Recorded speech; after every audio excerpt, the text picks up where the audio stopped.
Josh! How you doing, Gary? I see you again. This is crazy. It's like every week it's the same thing. Yeah, it gets boring, doesn't it? Not yet. No. You're not Actually, sick of it? I think it's because it's only once a week. I think maybe that's a good marriage idea, that you only see your wife like once a week, Oh, and then you wouldn't get bored. okay. Don't tell Just- Brenda. No, I'm not telling Brenda. She'll kill me again. Anyway, welcome to Rock, Paper, Hand Grenades. This is Josh Solomon. I'm Gary Hopper, and our guest tonight is Kevin Verville. Good evening. Did they name you after the Verve, the group, the Verve? Is that how you got your name? The group named themselves after me, actually. Oh, okay. 'Cause that was my high school nickname. That was the And, Verve? Yeah, and I think it followed on, and they picked Wow. it up, I guess. Because that was, the Bittersweet Symphony is a really great song. Yeah, You should be pretty proud of that. I have to admit I'm not familiar. I'm an old deadhead, so. Oh, I didn't know there were any left. There's a few of us. We cut our hair and shaved our Right. beards, but Try to we're- look Yeah, respectable. we're still out there. Oh, what's going on? Okay, so we You wanted got to. to tell our audience, What? who he is. I mean, you've said his name. Right, but that's good enough. is he? Why do I want to go further than that? What does he do for a living? Does he have a special reason for being here? Is he No, he likes. special relationship with the voters of New Hampshire? He just somehow? likes me. Okay. Well, let's not stretch the truth too much, but Okay.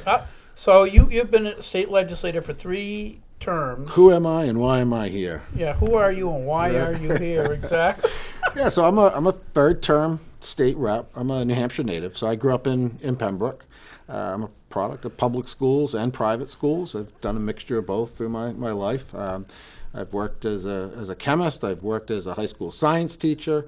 I served in my community Breaking Bad. for years. That's what it sounds like to me. Yeah, A chemist and a high school science teacher. Yeah, not, Oh, walking yeah. the line yeah, here. yeah, whoa. not quite yet. Wait, but if- you all already admitted he was a deadhead too. So. it's all starting to line up. Oh, I get it now. If the vax mandate, does me wrong, I suppose I'll be looking for other work. But hopefully that won't come to pass. So yeah, I've held elected office since I've lived out in Deerfield, budget committee, safety committee, trustee of the trust funds. I've worn a lot of hats at the local level, and served 5 years now up in Concord. Got one more to go before I have to make another decision. And being a former teacher, and my wife's a teacher, education policy is real big in our house. And this year I'm pushing what I think is a pretty big bill. So as I hope most of us know, we have education freedom accounts in New Hampshire now, where we allow the state money to follow the child. Right? Yeah. You can apply for that and use that money for non-public school education But purposes. keep in mind, the state money is not that. People say that in the local schools, say, "Oh, you're taking all our money." The state money of a child's education isn't really. I forget what percentage it is, but it's not that high. Yeah, that's correct. It's a minority amount when you look at everything, and so we've been kicking that idea around for 5 years at least, right? Since I joined the New Hampshire Legislature. And when John Reagan filed essentially the same bill, I loved it. I supported that bill at that time, but it made me think. How do you get at the local money, right? How do you get the local money? Because you don't want to pass a law where you're mandating that local districts have to allow money to follow the child, right? That's not how we operate as a state. It's against the state constitution. Right. So the viewers understand. The Constitution dictates that if the state decides that they want the town to do X, the state better come up with the money for it, or they don't have to. that's right. So I'm out in Deerfield. We're an SB2 town, right? We used to be traditional town meeting. There's a bill, SB2, that allows us to go to an official ballot type of government. And to do that, it's a vote, right? It's a vote of the citizens. And 60% in favor moves you from traditional town meeting to SB2. And if the community decides they don't like SB2, another 60% of the vote, you can repeal it, go back to traditional town meeting. So it got me to thinking, why don't we apply that existing concept to allowing local education money to follow the child. Let the voters of the community decide if they want local money to follow the child, right? So I said, all right, well, that's a pretty good idea. But then you start looking at school budgets, and there's a lot of different moving parts in school budgets. So you have to find a way to define, well, what portion of that money is gonna be able to follow the child if a community enabled it.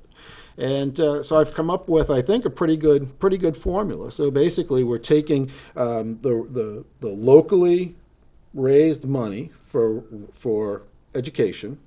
We carve out all the special ed spending, so we don't touch special ed. Special ed program stays intact, stays fully funded, and is there for the kids that need it. And so we take that regular ed money, and we multiply it by 80% to follow the kid, 20% for the district, for the fixed costs. And we take that amount and we divide it by the average daily membership, so the kids enrolled from the previous year, for a budget number. And so that sets the threshold if a student avails himself of the program, and that's a minimum grant. And every year it's recalculated, and if the number gets bigger, the kid gets more money. But the grant never goes below that first year grant the child entered in, right? So that way the family has a floor, a minimum level, and the school district has an easy piece of math to be able to calculate what's needed. What if your child's special ed? So that's a good question, right? So special ed law is this crazy convoluted stuff that's really hard to get your hands wrapped around. And so what I thought was the most fair approach to this, and what we're trying to move forward with, is that if your child is in special ed, then the special ed services are still available for you in the district school, wherever the district provides those special ed services. So the special ed portion does not change, right? So all applicable special ed laws. When you take this money, though, right, if you take this grant, if you take the state grant, you're out of the local district, right? You are out of the public school system. Well, if you do that with the local money, then it's a one-year grant, because then you're not a student of the district. So the next year, you wouldn't be counted. So in the local money portion, you are still counted as a member of the school district, although you're getting your education somewhere else with those dollars that are provided. So how does So this bill is passed by the Senate and the House, and it goes to the governor. He says, "Yeah, that's a great idea." Then what happens? So if we get this passed into law, which I'm very optimistic that we will, then for a community to do this, they'd have to put it onto the ballot, and it basically takes 25 signatures, 25 registered voters to petition to put it onto the ballot. The question is defined in law, so the question that shows on the ballot is a defined question. And it can't be changed. And it cannot be locally. changed. It is set by the state law. Set by the state law. So nobody can play games altering the language. We know those games all too well. Exactly. Yeah, and that's he was why. with me when we tried to take Souter's house. Yeah, right. So The town shall not. Right, exactly. And so that's why the question is defined. And if it gets a 60% vote in the affirmative, then the next school year, that program is available. The money lags a year. So the grant money would be based on the previous year's budget and the previous year's attendance. That way the school district has a hard fixed cost that they can calculate and budget against, right? So it lags 1 year, but I think that's more than fair for everybody. So that brings up, doing it this style. So you've got, you've already got the education account. So that's the state money that someone can acquire. Yeah. And so now we're saying, okay, we're going to add to that the local money if the town decides to No. participate in this program. No, unfortunately, that's not the case. The way that the Dick Hinch Educational Freedom Account bill was passed, that once you avail yourself of that program, you are no longer a member of your local school district. So if you take a state grant, if you take the state EFA, you can't get the local. Or if you take the local, you can't take the state, right? Because of the way the laws are written. And that's something that we can clean up in the future.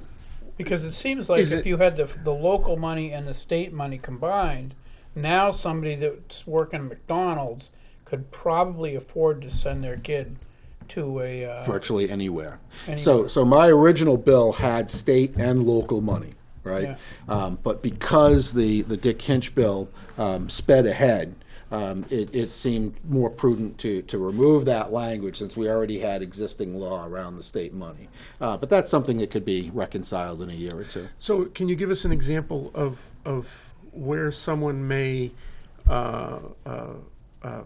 either come out ahead or behind, depending on which one? I mean, because I'm assuming that a parent who is savvy would shop and say, okay, this is what I would get for state money if I went that route, and I would be able to afford this school, this school, or this school. So that's a great versus question. what would I get for local money, assuming my town opts in. Yep. I could, so So that's a great question, right? And in a way, having the dual system is a little bit advantageous because it allows for more options, right? So if you take the state EFA, you are out of your local school district, you are doing your own thing, private school, home school, whatever it is, and you are free to move about the country, not to steal anybody's trademarks. The local money, if you require special ed services, you would still be a member of the district and still be able to get in-district special ed services. But yes, if a community passes this, that grant money amount would be known year to year in advance of the school year starting. And so families could look and say, okay, this year the state grant is X, the local grant is Y, and which one makes more sense for me and why. have you done any sample calculations on, sample towns and So- figured out how that works out with a town or two? So I have, and the spectrum is not super broad, but it's pretty broad. But typically, in the few that I've run, and I was just running some quickly this afternoon, we're looking at somewhere between $4,000 and $5,000 a student. how much does that same student get if they went with the state plan now? I think it's about the same this year. Really? I think so. I have to admit I don't know the state number off the top of my head, and I apologize for that. But I Okay, think it's close so to- I'm a member of the local school board, and I see this bill coming at me, and I see it on my my local ballot because 25 parents have gotten together and decided to put it on our local ballot, Yeah, and I don't want to give up any of my budget. yeah, that's not surprising. So what motivates a town to make that decision? I mean, obviously, if you have a town full of parents who actually want that money or want that option, how do we envision getting this passed? This is going to, because it's going to be 100% at odds with every single teacher and member of the school board, because Okay, they so- are not, there's not a single teacher or a single school board member I can think of that's going to want to give up a portion of their budget. So factually, that's not correct. There are school board members, very few. There are teachers, very few, that support this Well, concept. The overwhelming majority. we're And that's why the Talking about ballot fiscally responsible people, But which that- we don't find a lot of on boards nowadays. But that's why it goes to the voters and not to the school board to make the decision. If we look at what happened in Virginia, if we want to look outside of New Hampshire, if we look at other states, school choice is a tsunami that continues to grow. If we look at the state education freedom account, the participation is around 1,600. They estimated the participation to be around 60. It's at 1,600, right? People are hungry for this. People want this. Communities have the right to decide whether all their money gets put into one local district school, or in Manchester, it'd be multiple district schools, right? Multiple schools in Manchester. Or should that money be allowed to follow the student? Are we funding buildings? Are we funding, monolith systems, right? Just the district school based on zip code? Or are we funding the education of children? Public education is the education of the children of the community using public money. That's what public education is. It is morphed very strongly in the last 50 years, even the last 100 years, for people to think that public education means that you are educated in a government school based on your zip code, right? But that is not what American public education started as. It's something it's apparently morphed into, and I think we're seeing the pendulum swing the other way. So the other thing, so school board people will say, you do this, you're going to bankrupt us. Well, you Right. can't bankrupt You're us. gonna get The resistance. tax rate's going to go through the roof. The spending's going to go through the roof, and it's going to be unbearable on the taxpayers.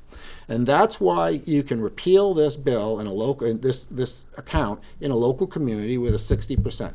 If people's school tax rate starts mushrooming because of this program, they will repeal it.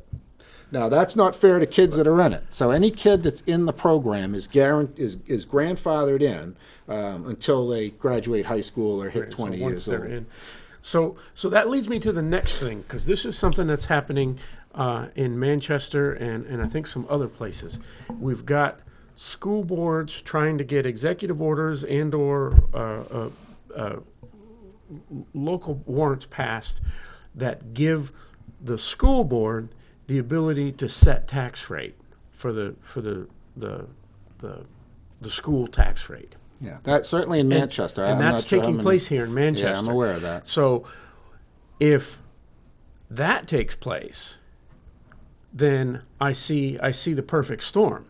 I see you've got your bill, if the city of Manchester has that and has that option to take that local money, then the school board's just going to say, oh, well, we're just going to raise the tax rate to a point that it makes up for the money we just quote unquote lost. And I see it just going back and forth. Yeah. So now you're taking unelected officials, School board's elected. not unelected, unaccountable officials, who aren't supposed to be setting tax rates, now setting tax rates. Yeah, and just taking the money as they please. Yeah, so the taking, the setting of the tax rate, it really is a local issue to Manchester. School funding at the local level is set by the voters in most communities, right? So a budget is proposed and it gets voted on. It gets voted up or down.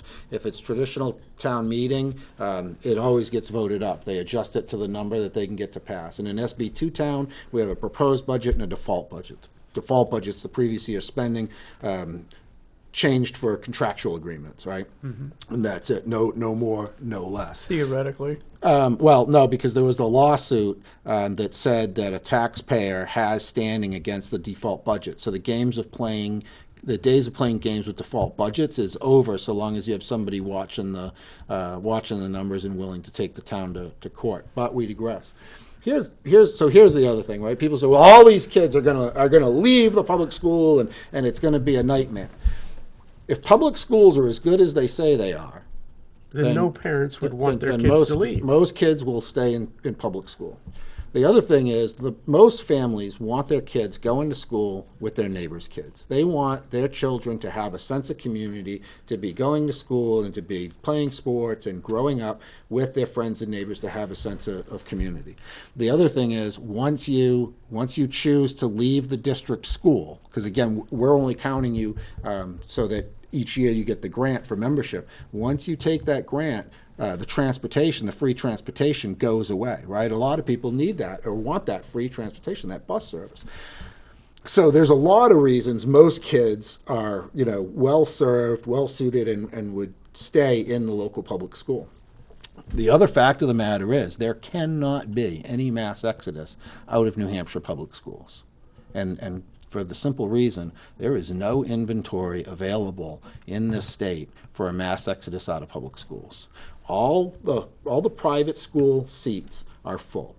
Families couldn't bear the COVID restrictions that public schools put on kids. And everybody that could pull their kid out did, and all the private schools got filled. Now, market forces are going to work, right? If more kids are looking for seats, then that market space is going to expand, but it's not going to double overnight.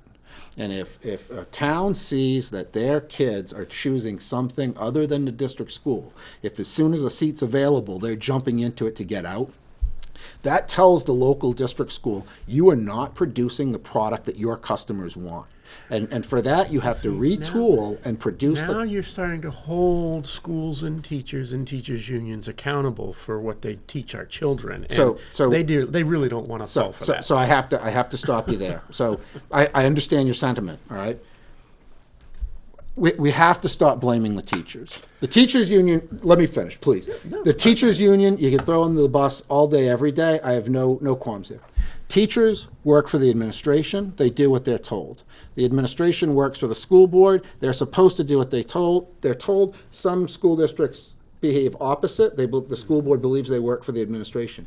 Either way, no matter how you view it, the buck stops at the top. It stops at the school board and it stops at the administration, right? There's only a few ways to get fired as a teacher. Insubordination is one of them. So if you're not doing what your administration, what your school board is saying, you lose your job. So I believe most teachers are doing what they are being encouraged to do by their administrations and by their school boards. And those are the people that have to be held accountable. Now, the teachers union does try to come in from the outside and influence administrations and school boards, but that's what unions do. I'm a former high school science teacher. I was a union member. The union didn't represent me, right? And I don't think the union represents a lot of membership, but the union provides job security and legal protection against false legal claims, and that's why I think a lot of teachers belong to the union, because the union will go to hell and back to defend you to keep your job. Well, I think it's not just that. It's unions will protect somebody when you have a teacher that's been there for 20 years and they're making pretty decent salary, and the school board, if you get the right school board, and they might want to clean out anybody over that's been there for more than 15 years because they're losing too much money. Yeah, they can get somebody out of college for half the price, and so that's so where unions are useful for the teacher, because she's not going to get cut just because she's making money, or he. So, that's where back to the top folks, the school board being responsible. But you you get the union Evan, telling the school board, don't fire somebody just because it's going to be easier and less expensive to replace them. But there's ebb and flow, right? There's ebb and flow. And right now, so I've seen a couple of them where we've seen very large retirements, right? And after large retirements, you get large backfilling. And so you get this sort of sinusoidal wave where you're hiring a few teachers, and all of a sudden a bunch retire in a small amount of time. That's the natural ebb and flow. Well, COVID did that a lot, because I know my wife was a teacher in Manchester, and she's special ed, so she worked all the way through COVID, and she's over 60, so she didn't, she didn't really care. It didn't bother her at all. But the increase in requirements to do her job, she just had enough. Yeah. Because she was used to documenting because that's what you do in special ed, is basically document try to teach a kid to read this or read that, document everything, because you have all these IEPs you got to keep track of. And she was really good at it. She really loved teaching. Reading was her favorite, and she's really good at it. But all of a sudden, you got to learn all this electronics and play with this computer, that computer, have teach a kid in person. Then another kid wants to be taught online, and she just said that's enough. The other challenge that we have is the way teacher salaries work is everybody is on the same salary grid, right? So we're paying teachers of various subjects the same level, and it's very hard to recruit good math teachers, good science teachers, good foreign languages. There's a lot of subjects where it's hard to recruit high qualified teachers because they can make a lot more money in the private industry, right? Why don't I teach anymore? Because a former employer called me up and asked me if I wanted to meet for lunch. I never got lunch, but I got a scrap of paper with a number on it, right? And I left teaching at the end of that contract year. That was 20 years ago. I've never gone back because the teaching salary. Did you ever get lunch, though? I didn't. I didn't even get in the restaurant. All I got he got slipped a note. Say, hey, you're a high school chemistry teacher, and you can make a lot of money over here in New Mexico. Industry. Yeah, but here in New Hampshire, so I'm working in New Hampshire. I'm back on. Oh, I'm sorry. Yeah, I'm a little. I'm not.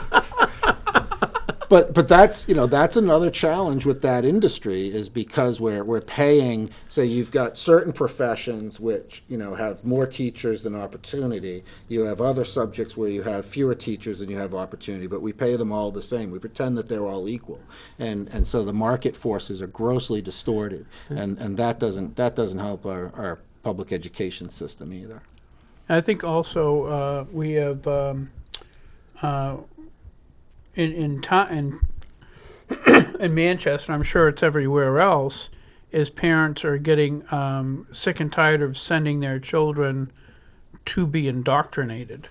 Well, it's not just that either. I'm not dissuaded. I'm not saying I'm if not you- arguing if you against li- that. if you Oh, li- I get it. I know, but if you listen to the class that the teachers in Manchester were encouraged to go to, Absolutely. it is so anti-white. And then we look at the assessment results, right? And we're not teaching them basic reading, writing, and arithmetic, right? Because the proficiency scores are absolutely in the toilet. So there's no accountability. Yes, but the for young that. white And so children that's learned tough. how to be guilty. But Right. they're all woke. They're Right. woke, yeah. And that certainly is, and that's why we need to make these monies available, so people that want to be able to get out. This bill helps the people that don't have the means otherwise. I mean, right now the system is skewed, so only if you can afford to pay for 2 schools, right, can you get out of the system. You pay for your local school first, and if there's money left over, you pay a private school. This bill will allow enough money to follow the child, and it's House Bill 607. And if you're in support of school choice, of allowing the money to follow the student, please call the members of the Education Committee, especially those on the other side of the aisle that may have a D after their name, and call them up and encourage them to support this bill. This is a great bill. This is a family bill. This is a New Hampshire bill. This is going to provide a lot of opportunity for a lot of families if we can get it through. Now that money, it's not just for private schools, though, is it? I mean, No, so- if I'm a parent and I say, you know what, that school in the next district has much better teachers, much better ratings, and a much higher graduation rate, I'd like my kids to go to that public school. Yes, I can use the money to do that The too. money So, can be used again, for- back to yep. your business of we're not net losing people out of public school. Yeah, There's not going to be an exodus here. Yeah, This money could very well be going to another public school. So Yes. a district that is giving away money may also be taking in money, and theoretically could even be taking in more money than they're giving away. That's correct. And most public schools in New Hampshire have declining enrollment, right? There's a few communities that have increasing enrollment. Deerfield's one of them, right? Our kid population continues to grow. So a lot of districts, need customers. They're looking for customers. This adds competition. You can use the money for another public school, you can use it for a private school, you can use it for virtual learning, you can use it for homeschooling, you can use it for a mishmash of all those things. The laundry list of applicable uses of the money to educate the child is quite lengthy. The bill does keep the child accountable through the New Hampshire statewide assessment system, right? So we'll still get to see year by year what these kids are doing. And that would be a really interesting number to see. It'd be really nice to see some assessment numbers on public school students that then leave and see what happens. Right. Because it is the school. And you know how you know it's the school? I'll tell you how you know it's the school. Take Co-Brown Northwood Academy, right? Stratford and Northwood elementary schools are the 2 biggest feedstocks into Co-Brown, which is a pseudo-private public high school, right? And you look at the assessment results of Stratford and Northwood, and they're not very good. They're pretty low. And the kids go to Northwood Co-Brown Academy, and you look at the statewide assessment results of those students, and they jump up from sub 50% proficient, sub 50% proficient, up to 75% proficiency, right? And so it's the same kids, and they've gone from a public district school to another school, and the proficiency jump. So it's what's being taught, how it's being taught. Is that necessarily the case? Because if you take if somebody takes a child and puts them in a private school, it is necessarily the fact that parent is somebody who is working with the child. Co-Brown Northwood Academy is a hybrid public-private school. It is the public school for Northwood and Stratford, as well as students from Barrington and Nottingham at a percentage, because Barrington and Nottingham also offer other school options. Like Nottingham, you can go to Dover or you can go to Co-Brown, right? So their number, and then others from other communities at tuition and small amounts of kids. The vast majority of the kids at Co-Brown Northwood Academy come from Stratford and Northwood. Right. And when those kids come out of the pre-K through 8 school at sub 50% proficiency and come together in Co-Brown Northwood Academy, all of a sudden their proficiency rates jump up into the 70s, right? That's a quantum leap forward because of what they're doing at Co-Brown. They are effectively teaching kids in Co-Brown, and these sending schools are not doing that same job. Okay, so I guess I don't understand. So the initial school, what grade is that? The local schools of Stratford and Northwood would be pre-K through 8th grade. Okay, so and when they go to this academy, what grade is that? Co-Brown Northwood Academy is 9 through 12, so it's a traditional high school. Oh, so it's a regular high school. But it doesn't have an elected school board. It has a board of trustees. Their finances are not directly reported to the state, so they run differently. But they are the public school for Northwood and Stratford. Any kid from Northwood and Stratford graduates 8th grade has the right to go to Co-Brown Northwood Academy. Well, has a right, but That's the local public school. If you don't go there, you have to pay tuition somewhere else. So you have. Oh, okay. So it's not like there's another, for those two communities, there's not another option. I misunderstood. I thought maybe there was like a regular high school, or they could go here. No, that is their regular high school. It just operates on a slightly different model and is wildly successful at educating kids, despite the average assessment of where they're coming from. So it's a very interesting prime experiment. example of what happens when you privatize and take government out of the administration of something like that. So that is the conclusion I draw as well. Well, if it's a private public school, who regulates the school? The board of directors, And the trustees. Right. Okay. So who regulates them? That's the executive board. So that's it. That's the top. It's like a school. They are like the school board, but they're not elected. Well, here's another way of looking at it, Gary. It is a private school. It has a private executive board, right? I get that. The local community chose not to build a high school, But it is a public school. and so they've taken their money that they would normally have sent to used in a public school, and they're sending it essentially as tuition to Co-Brown. But it is a public school, just like what's the one to the south of us? I'm having a senior moment down in Derry. Londonderry? Pinkerton. Pinkerton. Pinkerton Academy is a public high school, but there's no elected school board, right? It's a public-private. There's only a handful of them in the state now. There used to be more. Pembroke Academy started out that way, and then transitioned into full public school. So there's a handful of these examples. So Co-Brown Northwood Academy has to submit their kids to the New Hampshire statewide assessment system because it's a public school providing public education. The only thing that's different is their finances and are a little more private than a full public school. And the board that directs it is not elected. It's just like. So what would the parents do if they found? Let's say that school decided to start teaching critical race theory. Okay, they just said, "Oh, this is really great stuff. I want my kids to hate white people too," and they start teaching that. Now you don't have an elected school board. Your money's going there anyway.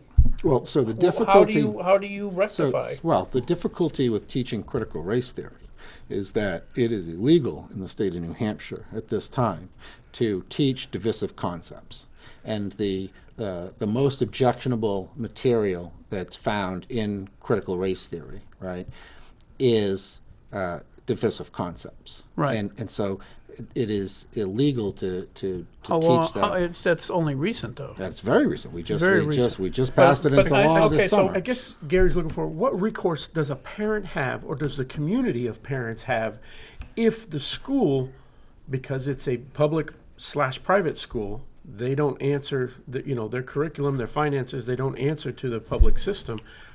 What does the the parents who send their children there, what recourse do they have when something is taking place that they don't agree with? The same recourse that a parent in Manchester has if a local Manchester high school, public high school, is teaching something they don't agree with.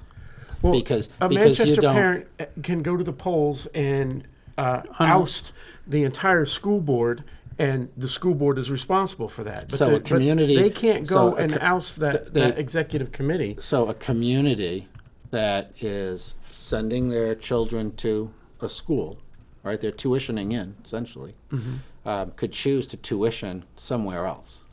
There's nothing. They're not bound into this legacy agreement that goes on into perpetuity. So Stratford or Northwood could have a town vote and say we are no longer going to use Co-Brown Northwood Academy as our public school. We are going to send our kids to West High School. It's empty. It should have been boarded up long ago. So we're gonna go fill that space. There's nothing that stops them from doing that. Right. Okay.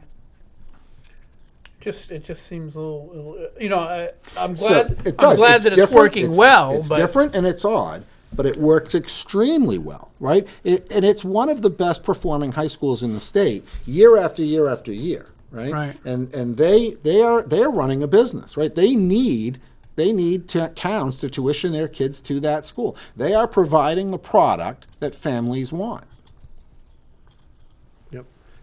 And we see time and time again, like I said before, take government out, throw competition into the mix, and we get a higher quality product Absolutely. every single time. Absolutely. It has never failed. Absolutely. hey, before we run out of time, is there anything else? Well, That was the big one, right? that is my big one. That is my go-to thing right now. We're going to exec that bill in House Education on Tuesday. I'm working my tail off to have that come out of committee, OTPA, and hopefully we can get it past the House floor and get it onto the Senate. So he had a bill in my committee, goes to a subcommittee. I'm the chairman of the subcommittee, And you tabled it. and he did not buy me lunch. He didn't buy me coffee. Nothing. But I got your vote. But I earned your vote, right? I didn't say earned. Earned is a stretch. We improved that bill. Earned would have been. Your subcommittee improved that bill. Earned would have included a ham sandwich or something. You guys put the spit know what I'm shine on saying? that bill, and so that's a great bill. So there was a loophole in the existing law about registered sex offenders employing and working with minor children, and we had 2 incidences, ironically, out of Deerfield in the last couple of years. So we filed a bill to Tell close. them what the instance close- is. Yeah, what was the loophole? So one is you've got a carnival ride operator at the Deerfield Fair, yep. registered sex offender, helping kids on and off rides all day long. The intent to the law was that would not be allowed. The other is we had a landscape, and that went to court, and the court said no, based on the letter of the law, there's nothing wrong with that, right? So because there was a loophole. The other we had. Just to Is clarify. it because they were a migrant worker of some sort? I mean, No, the language just was sloppy in the law that allowed for it. So just to be clear, the court, hopefully, not always, sometimes they go above and beyond, he says sarcastically, is bound by whatever we write.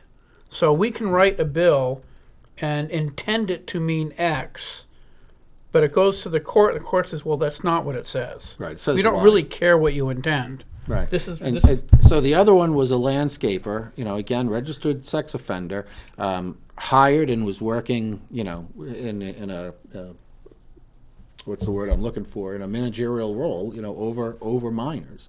And that the intent of that law was to not allow that, right? And so we've cleaned up the language in that law that makes it very, very clear that, if you're a registered sex offender, you are not to be in direct supervision, direct repeat contact with minors. Not necessarily with customers, but in a role where, the boss-employee relationship is that the registered sex offender is the boss and the employee is a minor child, right? We tried to stop that. The law wasn't well crafted, and we worked very hard. Gary chaired a subcommittee. We worked very hard. We came up with some very good language. We cleaned that bill up a lot. It came out of committee 19-1. It's on the consent calendar. It should fly through the House onto the Senate, and I don't expect to have any trouble in the Senate. So that'll be a very good bill to protect minor children in New Hampshire, and that's probably the bill that I'm the second most proud of, other than this EFA I bill. still haven't gotten any food out of it. Do you know what I'm saying? Gary's never going to be So- a rich so- politician, but he's yeah. going to be a fat Yeah, politician. so now I know who I have already to, got there. now I know who I have to take to lunch the next time we're all in Concord. No, So- it was actually kind of cool how it worked out, because it was the bugaboo was when he introduced it originally, it said any contact with minors. Well, if it's any contact with minors, that means they can't work at the local convenience store. Repetitive contact with Yeah. minors. So And if so the we same had to kid comes in every day to buy Right. gum, And that's not what the intention of his bill was. So we had to get the because I am I'm totally on board with protecting kids, but by the same token, if somebody just served 10 years in jail for a child offense, if that's what you want to call the penalty, they get out of jail. You have to allow them to find a integrate job. back into society. Right. It's and not the intent of the reasonable. and the intent of the law is not There's a to fine to line stop there that. between serving your punishment, right? You're supposed to have been theoretically yeah. But rehabilitated. Right. but for that crime, we carry it beyond, right? Because they right. have to be registered. They are monitored going forward, and really this Right, protects. but you need to allow them to earn a Absolute- living, absolutely. and But- integrate back into But society. this doesn't just protect the child. This also protects the person that served their time, because recidivism on that type of crime is very, very high. And by not allowing that contact to occur, you're taking them out of the situation that would make it potentially more Right. likely You're for preventing, that to happen. and you're also protecting them. You're preventing Correct. recidivism. Correct. a But good you're word, also taking away the ability for being falsely accused, right? Correct, As yeah, long as right. as long as you're playing by the rules, no one can falsely accuse you of anything. That's right. So, And his subcommittee really happens. cleaned up the language. I mean, the bill is much, much shorter. The whole RSA will be a much shorter, much cleaner, much more direct bill. So I'm very happy with the way it came out. And we had bipartisan support. It was Yeah. a bipartisan job to get that language crafted. yeah, and, there's and I very think we're little all- reason or ways that I can think of to make that partisan in any way. So- Oh, they tried. Well, no, I'm One of sure them they did. tried. One of sure them, they one of did. them One tried, of them tried representative real from hard. Manchester, but You're not on any of those committees. You're on the environmental committee. I'm on environment and agriculture. Anything big happening on that committee? Right now, no. Animal hoarding bills, and who's a So pet I can't vendor have bills. 12 cats in my home? You can. You have 12. Can't have 1,200. It's just there's been a slew of cases in New Hampshire, and we're just trying to wrap our hands around that. Those have been the biggest things that have taken the. What did the you most say? time. Animal hoarding and Defining a pet vendor, right? Because you have to be very careful Oh. because a lot of Puppy mill animals, cats, versus- right, yeah, versus gotcha. a hobby breeder, right? Right. So if you accidentally Well, have what if one you're extra just litter, what if all you're of a sudden just you're breeding over. guinea pigs for food? So again, if you have too many litters in a year, Right. right, you could be classified as a pet vendor because of the amount of animals that you're producing. What if they're And so not that's- really just mostly just food? Um, So they're not really. You're not patting them or anything like that. But are you inviting people over for dinner? Are you sharing the food with others? Are you Oh, inviting yeah. your favorite state rep from Deerfield over for guinea For pig guinea stew? pig stew. Guinea pig stew. I know squirrel stew is very, very popular. Yeah, in New squirrel. Hampshire. Yeah, but It's squirrel quite are hard. good. You have to actually catch them. Yeah, yeah. Yes, you do. You know what I'm saying? Like guinea pigs are just put some food down once in a while. Blah, blah, But it's the number of litters. So those have been the big things that we've been fighting with. That and landfills. You know, what are we going to do about our solid waste issues in New Hampshire? Because we continue to struggle with that. A company wanted to locate a landfill up in Dalton, and there's a state park within a 2-mile radius, and so we had a bill. You know, no landfills within 2 miles of a state park. That was the way that they could try to pass it through. I know. 2 miles sounds small, but that's huge. That's a That's huge huge. stretch Yeah, it really between it a really is. landfill and Ridiculous. It It really is. is. And that material has to go somewhere, right? And if there aren't landfills in New Hampshire, then you have to pay to export that. And that Right. becomes very, very That's- expensive. It's also Now, dangerous. yeah, and the flip side is now you're going to import garbage, right? But we're not a nation state, right? Where the United States and interstate commerce happens, and so yeah, some trash may come from out of state to go into our landfills, but if you play the game, it has to stay in the state where it originated. What do we do with all our toxic waste? Because the vast majority of our toxic waste ends up out in Ohio where it gets incinerated. So if you can't cross state lines with that, all of a sudden we're going to start accruing all this toxic waste with no way to get rid of it. So we're going to have to build a toxic waste incinerator from New Hampshire. Who wants that in their backyard? Maybe right? you could So- like use the the guinea pig thing with some of the waste to try to feed the guinea pigs and then feed population with it. Yeah, but then you have giant mutant guinea pigs running wild in the city, and that I don't know. I saw that makes- episode of South Park. Yeah. Am I stealing another copyright? That's what I do. I steal copyrighted material. So before we go, Josh, tell them about the Mr. Rittenhouse. I don't know much about Mr. Rittenhouse. Okay, I do. One comment is if and when Kyle Rittenhouse is fully acquitted and goes and gets his NRA certifications, I will pay any amount of money to take a carbine defense class from that young man. Oh yeah, he was good. He had trigger discipline up the wazoo. So, in case anybody has been sleeping under a rock, the prosecution totally flopped over the last 8 days. Every single prosecution witness, without exception, including the police witnesses, Tell them what the made the case for Kyle Rittenhouse's self-defense. The medical examiner was very clear that there was residue inside the hand of one of the dead people, meaning that barrel of the gun was right next to the person's hand, which means that they were grabbing for the gun, which means that he had no choice. He was being attacked by every single person he shot.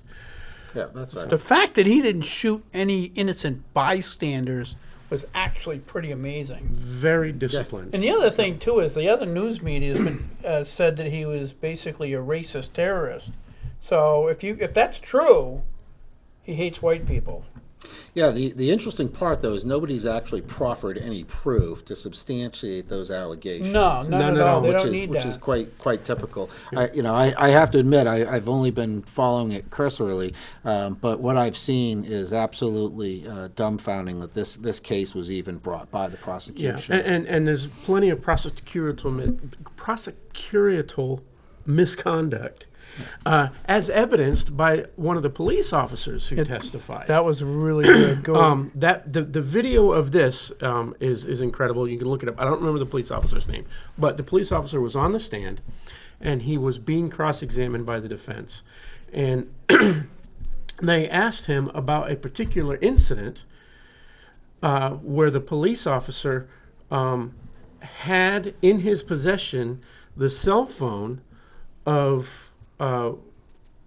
one of the person who had his bicep shot off, right? So the police officer had this cell phone. The prosecution contacted the police officer and told him not to get any information off that cell phone and basically discard it. He was asked to not collect evidence because the prosecution knew that whatever was on that cell phone was going to be exculpatory for Kyle Rittenhouse because it was going to show that person's position. It was going to show location data of him literally chasing Kyle Rittenhouse down throughout the evening. It was also going and to it show could have had video that- of him, yes, you know, it could saying have I'm had going to kill you or recordings. whatever. Yeah. Exactly.